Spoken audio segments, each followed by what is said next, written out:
Hello, I'm Kathy Humsky, Vice President of the Menasha Historical Society. In our efforts to continue presenting programs during this pandemic, we are pleased to welcome Tom VanLieshout. He has been helping both the Neenah and Menasha Historical Societies for the past few years as we have prepared and presented episodes of the hidden history of Doty Island. Tom and his wife Mary will soon celebrate 40 years of marriage. They have 2 children and 4 grandchildren. Tom comes from a tennis family and he still enjoys playing tennis. He's worked in the paper industry, mostly in the Fox River Valley, for the past 35 years. During the COVID pandemic, Tom has been looking for projects to keep himself busy. The Menasha Historical Society is grateful for the time he has spent preparing programs for us. And now I'd like to welcome Tom VanLieshout.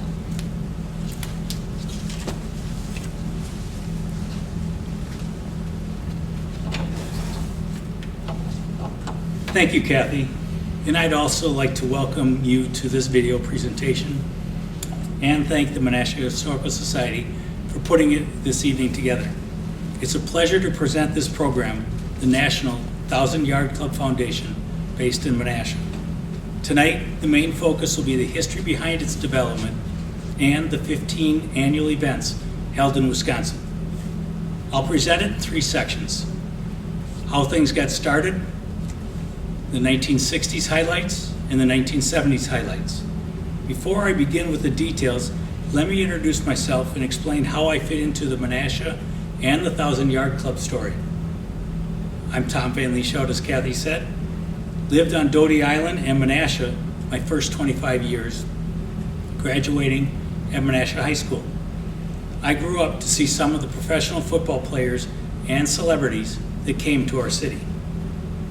Most of the background for this presentation was found through a website, newspapers.com. Articles from the Post-Crescent, Twin City News Record, and several others help provide the information on the 1,000 Yard Club Foundation. In this first section, we'll discuss the basics, the who, the what, the where of the organization, and the award. You'll discover the principal individuals and the activities surrounding this event.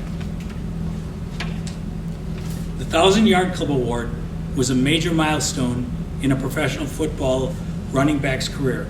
It's similar to baseball's home run and basketball's top scoring leaders, as they are the elite in their sport. In 40 years of NFL history, from 1920 to 1960, only 7 players have achieved this pinnacle of achievement in the sport. In order to achieve this award, the running back must run 1,000 yards in a season. During this time, there were 12 games in a season, and therefore they must average 84 yards per game. The 1,000 Yard Award is a prestigious landmark that put the individual at the top of their profession, setting them on a pedestal apart from their peers. These athletes set goals to achieve the award and look forward to the trip to Menasha to receive the well-earned recognition. One of the individuals was Jim Brown. ESPN named him the greatest college football player ever and was NFL's most valuable player 3 times. Brown will lead the league in rushing for 8 seasons. In 2013, this rushing trophy of Jim Brown's sold for $4,538 on NFL.com. This sturdy accolade measured 8.5 inches tall, 8 inches wide, and was presented in Menasha in 1964 to the first 11 runners to run 1,000 yards in a season. At this time, the NFL would be changing, and Menasha was right in the middle of it. Expansion was the buzzword, as Dallas and Minnesota were added between 1960 and 1964, making a total of 14 teams in the NFL. In 1960, the NFL added 2 games to the season to increase to 14. Now, a runner need only average 72 yards per game to become a member of the elite club. For the first banquet, 4 inductees will come from this new 14-game format. In 1960, the NFL and AFL were separate leagues. It wasn't until 1966 that the 2 leagues merged, and the first Super Bowl was in 1967. Also, pro football had no significant awards at this time to promote the game or their gifted runners. Let me tell you about some of the individuals that helped bring this event to our city for almost 2 decades. First, the football players. Fuzzy Thurston, born and raised in the western Wisconsin town of Altoona, was a member of Vince Lombardi's championship teams. He played on Super Bowls I and II, as well as the historic Ice Bowl, and was essential to the success of the legendary Packers sweep. His main position was offensive guard. He was inducted into the Green Bay Hall of Fame and was first team All-Pro in 1961. Tony Canadeo, drafted by the Packers in 1941, played multiple positions, including running back, quarterback, defensive back, punter, and return specialist. Playing for the Packers from 1941 to 1952, he missed most of the 1944 season and the entire 1945 season while serving the U.S. Army in World War II. When he returned in 1946, he became primarily a running back. In 1949, Tony became the third player in history to rush 1,000 yards or more in a season. He also was inducted in the Packers Hall of Fame, and his jersey number 3 has been retired. Tony was 2-time first-team All-Pro and NFL's 1940s All-Decade team. And the business guys. Mel Kennedy, a Neenah Menasha native, was an executive director of the NFL Players Association from its inception in 1965 until 1971, when he was succeeded by Ed Garvey. Kennedy was general chairman of the U.S. Olympic boxing team during the Pan Am trials in 1975 and was former secretary-treasurer of the U.S. Amateur Boxing Federation. In Wisconsin, Kennedy founded the Wisconsin Sports Hall of Fame in Madison. He was founder and executive director of the National 1,000-Yard Club Foundation of Menasha. Bill Martini owned restaurants over 4 decades in Menasha and Appleton. With his wife Jane, they owned and operated Martini's restaurant in Appleton, and then retiring in 1997. They had 4 children. The 1,000-Yard Club would never have evolved into the organization that it became if not for a restaurant in downtown Menasha called the Left Guard. In the early 60s, Vince Lombardi was forging a football dynasty in Green Bay, and Bill Martini was in Menasha renovating the former downtown Avalon bar into a restaurant he planned to call Martini's Steakhouse. Fate would step in as he took on a business partner, Packers guard Fuzzy Thurston. The two decided to name the organization after the position that Fuzzy played on the Packers, the left guard, and it opened May of 1962. For over a decade, the small 2-story supper club was the hotspot on Main Street for patrons to rub elbows with Thurston and other Packers like Paul Hornung, Max McGee, and Vince Lombardi. It was well known through the city that some of the Packers would raise a little hell from time to time. The organization had many left guards, including many left guard locations throughout Wisconsin, from Milwaukee to Green Bay. They even had a steakhouse in Minneapolis. Max McGee, a new partner, had his own branded restaurant known as the Left End in Manitowoc. In 1976, the partnerships divested themselves of many of the restaurants, and Menasha location was sold. Max McGee took over the Minneapolis location, and changed the menu to Mexican.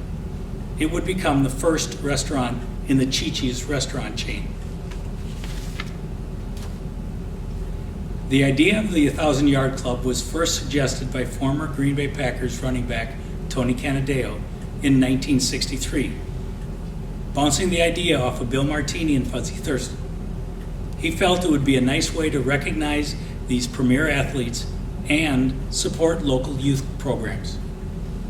Bill and Fuzzy took Tony's idea further to a close friend, Mel Kennedy, and the three began soliciting others to get involved. 119 area business owners chipped in $100 apiece to start the foundation. Some of those involved were George Bonta III, Mel Crowley, Ralph McClone, Emmett Below, and Bob Lloyd. The 1,000-Yard Club Foundation was then formally organized.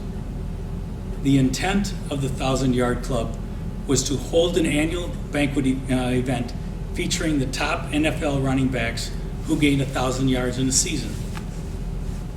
They also recognized a lineman each year called the Best Blocker Award.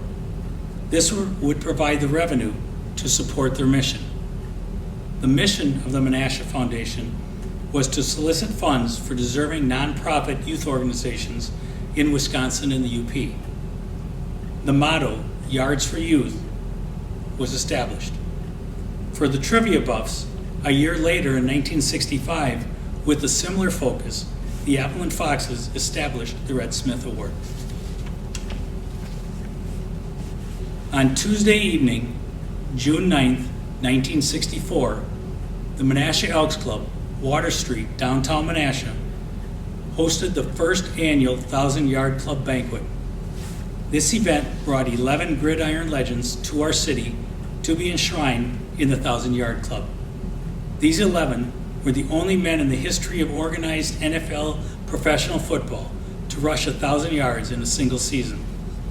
Bill Martini, one of the original developers of the organization and of the banquet, had said, "They all came, they loved it. We flew them here, wined and dined them, and we gave them a car. They really thought it was great." The photo on the bottom left is the first and third individuals to accomplish this feat. Beatty Feathers in 1935 from the Bears and Tony Canadeo in 1949 for the Packers. Some of the first NFL rushers who were inducted were Tony Canadeo and Jim Taylor of the Packers, Beatty Feathers of the Chicago Bears, and Cleveland Browns' Jim Brown. An interesting side note, because of the split National and American Football Leagues, all 5 American Football League runners who had surpassed 1,000 yards were not invited. Pictured on the top right is a 1,000-Yard Club patch given to the inductees, signifying membership into the club. It is currently on display at the Neville Museum in Green Bay. MC for the first banquet was Bob Lloyd, WHBY's sportscaster for 37 years, and the main speaker was Packers coach Vince Lombardi. This is what the Appleton Post-Crescent said of some of Vince's remarks. This is a very exclusive group. I could develop quite a backfield here. Vince Lombardi, coach and general manager of the Green Bay Packers, declared in referring to charter members of the 1,000-Yard Club at the Foundation's first annual banquet Tuesday night. Lombardi, who said he was flattered to be chosen as guest speaker for the Foundation's first program, stated he didn't think anyone appreciated the feat of gaining 1,000 yards except for those connected with the game. It is a great feat, no easy accomplishment, he went on. The Packer mentor also was high in his praise of the club's slogan, Yards for Youth, in which youth groups of the community will benefit financially from the organization. Lombardi pointed out that in each of the 11 men who gained 1,000 yards, the I rather than the ego is dominant. Let me tell you about the activities that were part of the 1,000-Yarders Week. The athletes would receive the red carpet red carpet treatment for several days. As Bill mentioned, the committee would fly them in, house them, entertain them, and provide them with a brand new car. Golf was always on the agenda. Here we have several players enjoying the sloping hills and wooded terrain of Butamore Golf Club. Ready for a chip shot is Jim Taylor on the left. On the right is Beatty Feathers, Boyd Dowler, Jim Taylor, and Ron Kramer. They also played at North Shore, Menasha, as it was a favorite of Vince Lombardi. In 1975, the group golfed at Shaska in Appleton for its grand opening year. Some would forego golf and play tennis. Here, in the lower right, is Dandy Don Meredith and O.J. Simpson showing off their tennis skills. Folklore has it that many football disputes and disagreements were ironed out on the links. Baltimore Colts coach Don Shula and Packers Bart Starr and Max McGee had one such discussion. In the 1965 playoff game between the Packers and Colts, the Packers won on a disputed Don Chandler field goal. Just after he kicked it, Don Chandler reacted upset as if he felt it was no good. However, the referees signaled for a field goal. This Appleton Post-Crescent article covered some of the golf bantering that went on between the Packers and Shula. Shula, Bart Starr, and Max McGee played a golf game prior to the banquet, and the trio was ribbing each other about Don Chandler's disputed field goal, which won the 1965 championship game for the Packers over the Colts. The Packers went on to cash $25,000. The swinging McGee lost $10 to Shula on the golf course, but in his nonchalant way said to the Colts coach, "I'll just take it out of the 25,000. But that did not sit well with Shula. Still grousing about it, Shula mumbled, "I still think that kick was no good because of the way Chandler reacted after kicking it." Then Shula grinned, and McGee offered a friendly explanation for Chandler's expression. "He can't see without his glasses." The 1,000-Yard Club was an all-out Valley affair. Not only sports at our local clubs and banquets at our local facilities, but also a parade through the Twin Cities. After the parade, it was off to Menasha's Calder Field for autographs for the local youth. In the lower left, Packers' Jim Taylor's car was mobbed by autograph seekers during the procession. On the upper right, in the 1967 Camaro, was Gail Sayers of the Bears. In college, he was known as the Kansas Comet and Magic in the pros. He wrote the book, I Am Third, which is the basis for the 1971 made-for-TV movie Brian's Song. Notice how close and how much access we had to these national celebrities. In the top right is the actual photograph that I received at Calder Field that day. This 11-year-old in 1967 was thrilled. At Calder Field, the football players would have their 1,000-Yard Club cards ready for signing for autograph seekers who came in line. Everyone who wanted one would get one. Things were very different in those days. Here's what the Twin City News Record said of the parade. Gail Sayers, Leroy Kelly, and Bob Brown will ride in open convertibles along with other 1,000-yard rushers Saturday morning in a parade through the Twin Cities. Sayers and Kelly are the two new 1,000-yard rushers who will be enshrined at the annual 1,000-Yard Club Foundation banquet Saturday night. Brown, the mountainous tackle for the Philadelphia Eagles, has been selected as the best blocker of the year by national sports writers and sportscasters. High school bands from Kimberly, Neenah, Menasha, St. Mary's, and Freedom will march in the parade. It starts at 10:30 a.m. at the Neenah Library, moves down Wisconsin Avenue, turns right on Commercial Street, right again on Main Street, and left on Milwaukee to 2nd Street where it ends. Convertibles have been reserved for the mayors of the two cities, the police chiefs, NFL Commissioner Pete Rozelle, the 1,000-yarders, and club officials. It would follow downtown Menasha and pass the left guard, highlighted in the yellow dot on the screen. During this portion of the presentation, you'll learn about the early years, the 1960s. We'll cover Menasha in the thick of NFL history. Some of football's key issues were playing out in front of our eyes. Also, some of the football stars and celebrities that were attending the events, and how the organization was filling its initial mission. First, let me start off with a couple of trivia points from the early banquets. The venue will change from the Menasha Elks Club to Sabre Lanes for the next 6 banquets, as it had the best room to hold the event. Earlier, I mentioned the great runner, Jim Brown. Here are a few interesting facts surrounding Mr. Brown, his career, and our banquets. 7 times out of his 9-year career, he surpassed 1,000 yards, more times than any other 1,000-yard club recipient.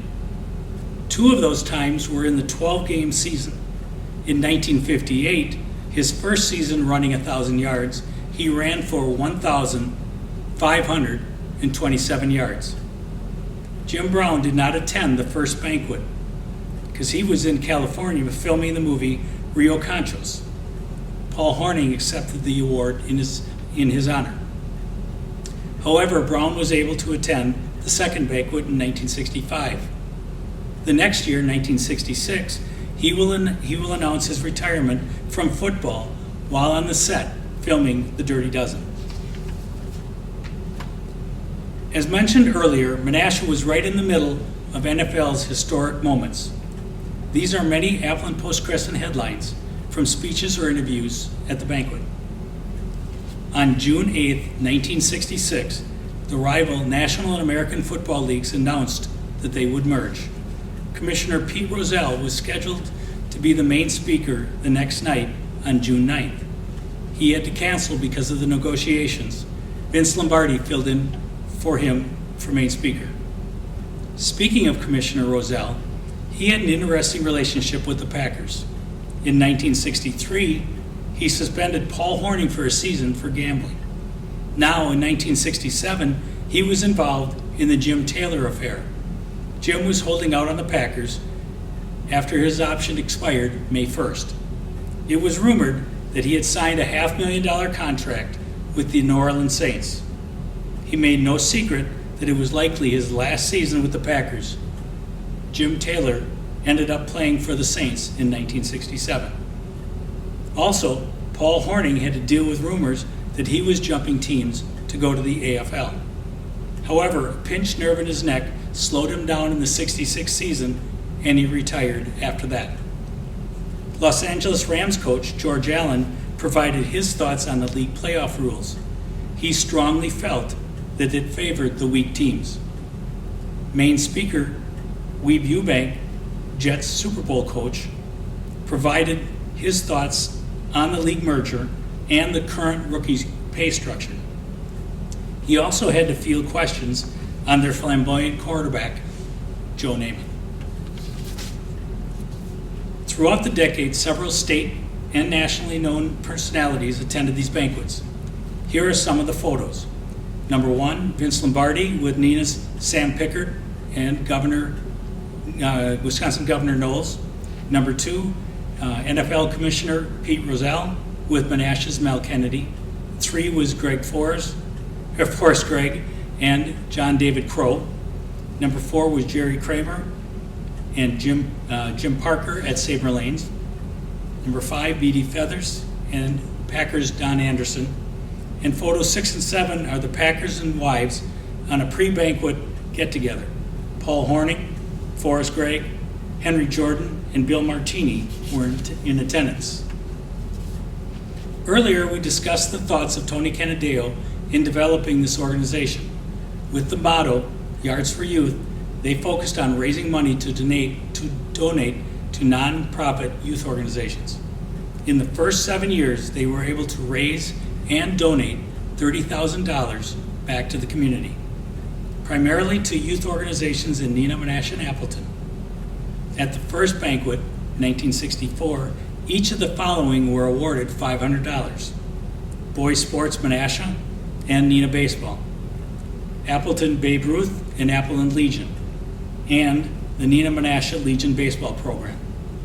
In the future, other organizations would include Rawhide and a sheltered workshop. This focus on their motto will continue into the future. During this portion of the presentation, you'll learn about the latter years, the 1970s. Topics that we'll cover are some of the changes that are taking place in the program, Menasha is still in the thick of NFL history, and some more football stars and other celebrities attending. And we'll also see how the organization was fulfilling its initial mission. Starting in the 60s, isolation rather than exposure became the watchword for the athletes. Gone were the parades and autograph sessions. Open interviews were becoming rare. Competition from the Red Smith banquet was beginning to cut into their efforts. They added more local awards to bring spotlight to their evening. The venue was moved around to several Appleton locations. Appleton's Country Air, KC Hangar at Outagamie County Airport, Left Guard Charcoal House, College Avenue. This would later become Martini's Restaurant. The upper picture is the 1973's inductees, including O.J. Simpson and Franco Harris. The charcoal sketch picture was created by Mel Kennedy's wife, Donna. On the bottom is the 1976 group, including John Riggins and Dave Hampton. As you can see, the number of inductees were increasing exponentially from the original program. Instead of 7 inductees over 40 years, they were now getting 6 in a season. This was beginning to cut into the program's offerings and increase their expenses. Again, here are several Appleton Post-Crescent headlines from speeches or interviews of the banquet. Oakland Raiders owner Al Davis and Packers Bill Curry commented on the strike situation. In 1974, a strike lasted 2 months before the start of the season. Picketing by NFL veterans occurred throughout July, when the training camps had opened in several states, Ohio, Pennsylvania, California, and even in Green Bay. Baltimore Colts coach Don Shula, the year after losing the Super Bowl to the Jets, kept things positive when reliving memories of losing to Broadway Joe. The Dandy Don and Howard show came to town. Howard provided his thoughts on the upcoming second Ali Frazier fight. George Blanda spoke of becoming the oldest football player ever. He ended his career with 26 seasons, playing until he was 48. In 1972, Gail Sayers, still limping from a left knee injury, declared that he would be back. Later in the summer, he'll retire before playing another season. Cincinnati Bengals Ken Dyer was involved in a severe career-ending collision trying to tackle Packers John Brockington. He showed no ill will to football or to the Packers. In 1978, ex-Packer Jim Taylor began lashing out at the Packers, specifically Bart Starr, now the head coach. He felt that Starr should be stepping down. The decade of the 70s had a lot of things going on in football, and Menasha was involved in much of it. Again, throughout the decades, several national and nationally known personalities attended these banquets. Here are some of the photos from the events. Fuzzy Thurston presenting Larry Zonka his award. Second was the Best Blocker Award awarded to Larry Little, presented by Packer Jim Carter. Mel Kennedy with Dave Caper and Rocky Blyer and Pete Johnson. Howard Cosell was the main speaker in the 1972 banquet. Don Meredith with Larry McCutcheon and Joe Johnson. The 1974 inductees, Steve Owen, Floyd Little, Willie Ellison, and 1973 inductees, which included O.J. Simpson, Franco Harris, and Mercury Morris. In 1976, the corporation was involuntarily dissolved. In other words, they went bankrupt. The Pabst Brewing Company took over, and Menasha lost its connection to the organization and to the event, as it was moved to Milwaukee for 2 years. The banquet was held at the Pfister in 1977 and the Red Carpet Inn in 1978. Inductees in the Milwaukee events included Appleton's own Pittsburgh Steeler Rocky Bleier, Chicago Bears Walter Payton, and Dallas Cowboys Tony Dorsett. The death knell to the organization and the annual banquet came in 1978 when the NFL expanded to 16 games. In the decade of the 12-game season, 7 players qualified for the 1,000-yard club. In 18 years after the 14-game season, 51 were added. The program could not handle the explosion of players the new 16-game format would provide. To the end, the organization was relentless to fulfill its mission, Yards for Youth. During its 15-year run, the 1,000-Yard Club will raise and distribute almost $100,000 to nonprofit youth organizations. Some of the recipients in the 70s will include Wisconsin Indian Boxing Team, Wisconsin Junior Olympics, Wisconsin Division of the Kidney Foundation, and in 1972 alone, 12 organizations would be provided financial support. All of this because of an idea and execution of a caring plan from Mel, Fuzzy, Tony, and Bill. We can be proud of their efforts and of the 121 Valley business owners that helped establish the 1,000-Yard Club Foundation.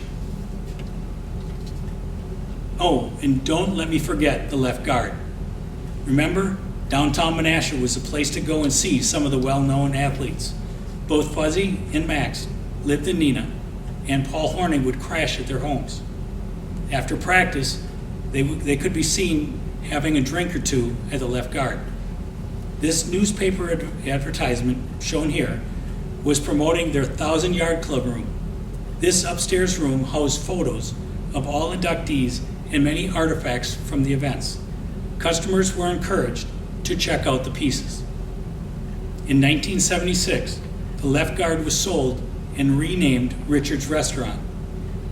A year later, an intense, smoky fire burned out the interior of the 2-story structure, collapsing the roof.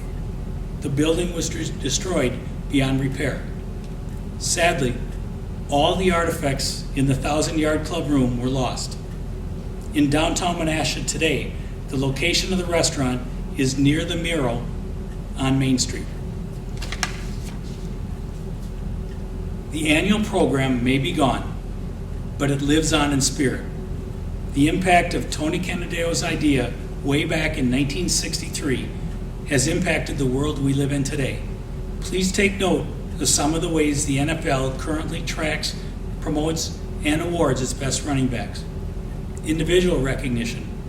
Players with combined 1,000-yard rushing and 1,000-yard receiving in a season. Team recognition. NFL teams that have 2 1,000-yard rushers in one season. And currently the NFL 2,000 yards rushing in a season is now the benchmark. When we started researching this project, we solicited input and information on Facebook. We were pleasantly surprised that after 50 years, these childhood memories remain, especially understanding that the parades and autograph sessions were held for only a couple years. Here are some of those memories. I remember the players coming to town. I used to have the cards of the players. I recall going to Calder Stadium and getting autographed pictures. I loved this gathering. The players would march in a parade down Milwaukee Street, sign their cards for the kids, and talk friendly. I remember going to Calder and getting autographed cards of the players. I wish I could find them. Unfortunately, mine ended up in the spokes of my Stingray as I rode home.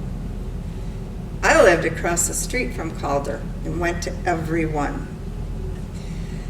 I remember getting signed photos of players, but do not remember what I did with them. And lastly, when I was in high school, I worked at Sabre Lanes, where the 1,000-Yard Club dinners were held. Our boss let us come and hang out. I was fortunate enough to be there when Gail Sayers was inducted. Even though the 1,000-Yard Club program was not able to continue, the positive memories and generous gifts provided made it worthwhile. Menasha can be proud of the community leaders that brought the 1,000-Yard Club Foundation to life. It was a pleasure presenting this program this evening. Thank you for taking the time to watch the presentation, and we hope that you enjoyed it. Thank you.